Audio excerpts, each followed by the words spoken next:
At a time of environmental crisis, sanitary crisis, and technological crisis, never has humanity been so afraid to speak.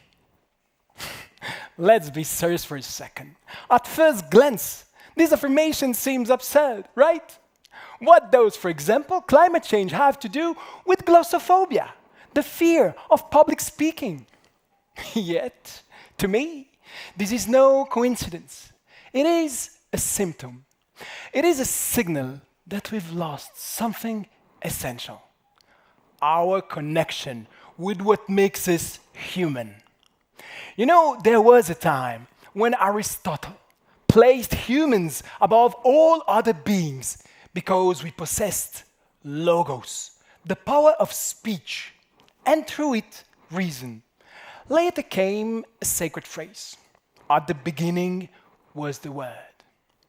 What will these sages say today when asked what our greatest fear is in 2025?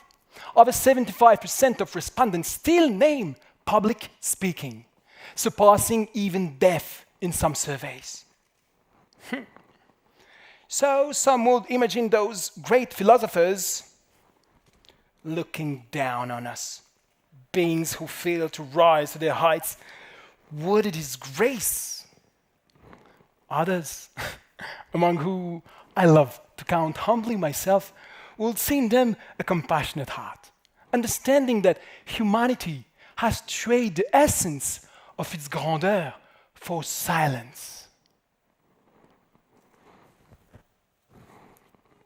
And the beauty of a pen. Make no mistake, writing and reading is crucial, but little by little, we wrote more than we spoke, and in doing so, we forgot how to speak to the world and to ourselves. So please let me ask you, how many of you speak to themselves? I mean, real conversations.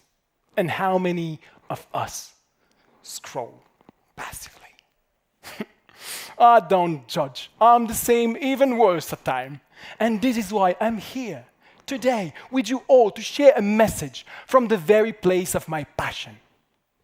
How the ancient art of rhetoric, art of speaking, can ignite both collective and personal transformation that will enable us to tackle those environmental, sanitary, and technological crises. So please, let me start with the collective one. What happens when speech dies and writing becomes supreme? To know the answer, we have to jump 2,500 years ago, when Europeans' great minds were polymaths, as Euclid, Thales, Aristotle, Pythagoras, name it. There were people that unite knowledge. They did not divide it. This is a polymath. So take astronomy, poetry, economy, politics, ethics, rhetoric, name it. All part of a single human quest. And that worked pretty well. Knowledge expanded. But as always, a problem emerged. The need of specialization, absolutely. A necessary response to complexity, yes. But one that will also sever the ties between disciplines.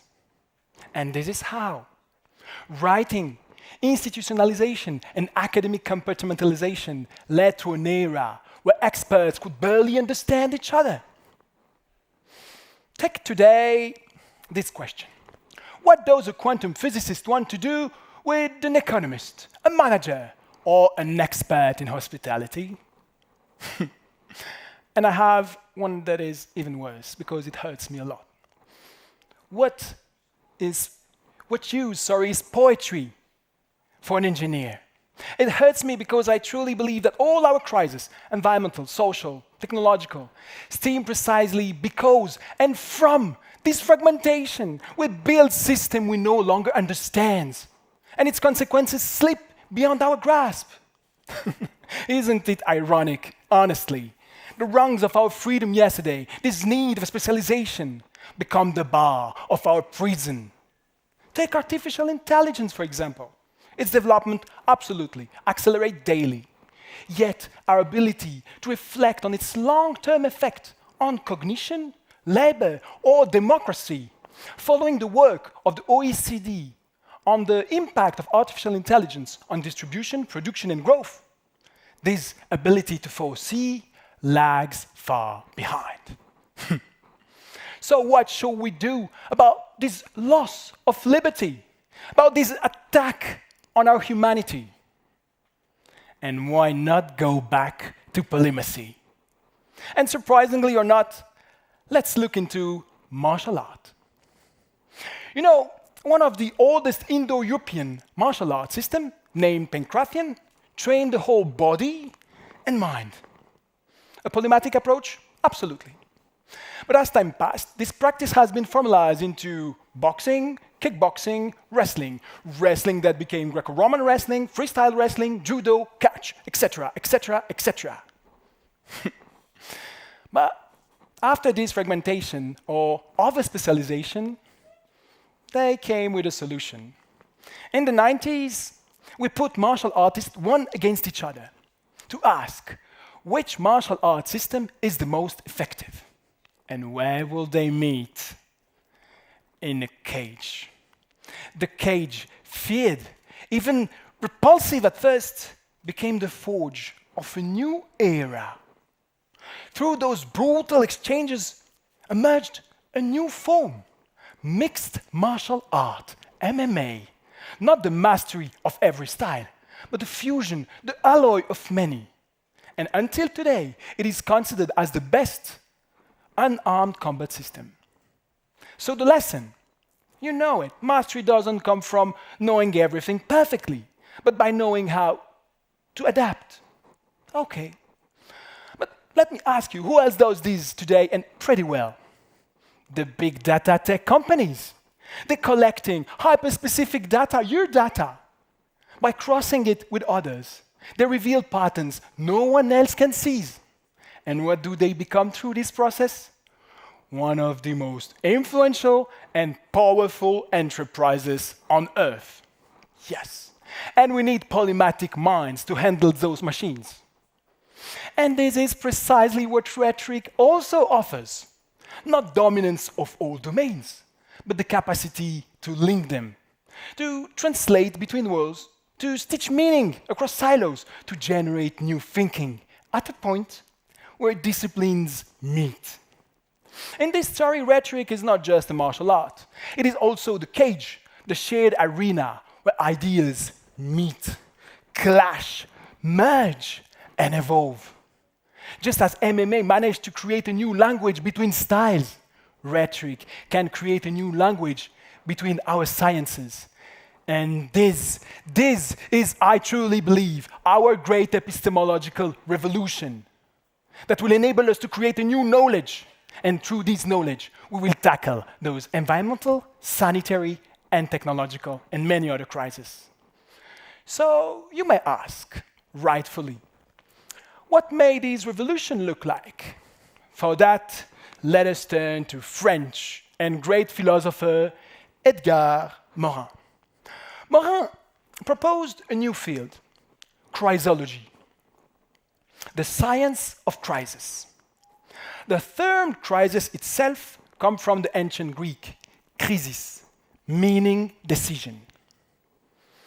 A time of crisis marked the moment of clarity, when all symptoms converged and a decision had to be made.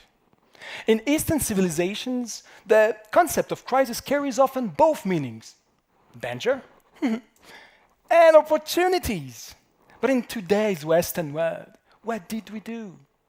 We reduced it to a problem, to a disorientation. And why?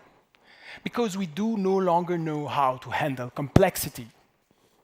Absolutely. And Morin reminds us that hyper-specialization or over-specialization has stripped us of our ability to reflect on crisis holistically. So please, we need, as he says, to relier les savoirs, to reconnect knowledge. As MMA managed to refuse fragmented style, we must fuse our silos back for a new science of understanding. Through this process, rhetoric is not just anymore martial art or cage or whatever. It becomes a catalyst that gives us the possibility to dissolve specialized knowledge into a greater unity, oriented not toward abstraction, but toward practical human wisdom. To rediscover the true meaning of crisis is to reclaim our agency back. To reconnect our sciences is to rediscover our coherence. And there lies, my very dear ladies and gentlemen, a big part of our fulfillment. And rhetoric can do both. So let's achieve it all together, please, or at least participate. And now I hear you. Yes, why should I? Why me? Okay, why you? So please know, no collective revolution can't happen unless it begins within. So please, let's step aside from this collective transformation to go a bit into the personal one. No system, no paradigm, no future can evolve if its individuals remain silent. So please let me tell you one, if not the most important thing why you should accept this inner transformation. And for that, I have a question for you. Why should you expose your knowledge, your voice, your very own self in front of others? And the answer is pretty simple. Because it's terrifying. And precisely because it's terrifying, it's essential. When you meet something that enables you to sleep during nights, that means that you met a great power that could become yours if you have the courage to stand up and speak. Through this, fear is not a flow. It is an initiation, my friend. It is the price of becoming, the price of existence. So let me tell you that until you don't face what truly scares you and choose to step up anyway and speak, you're not living fully. So please accept this inner transformation to live fully. I hope you understand now that rhetoric, the art of speaking, is not just a nostalgia. It is the most present and modern answer to this question. How do we think deeply, freely, together in a world of noise and fragmentation? Remember that when speech dies, thought fractures. When thought fractures, community dissolves. And when community dissolves, civilization flatters. And what? And what if I tell you that we can stop this fragmentation? What if I tell you that this movement already exists? And what if I tell you you're participating to it right now? Huh? Now, TEDx stands for technology, entertainment, and design. Absolutely. But it could just as well stand for transdisciplinarity. Each speaker that came before you came merely to share their achievements, but they came to let ideas meet, clash, merge, and evolve in your heads. Through those exchanges, thought itself advances. By grasping the link between rhetoric and MMA, you engage, my friends, into a polymatic reflection. And in doing so, you began to reconnect fragments of knowledge we need to confront this crisis with a holistic mind. So you're not merely witnessing a new era emerge. Through your silent attention, your inner steering, each of your breath, you're giving it birth. So let me tell you, your voice is no longer an option. It is the bridge. It is what will save us and what will save you. Thank you.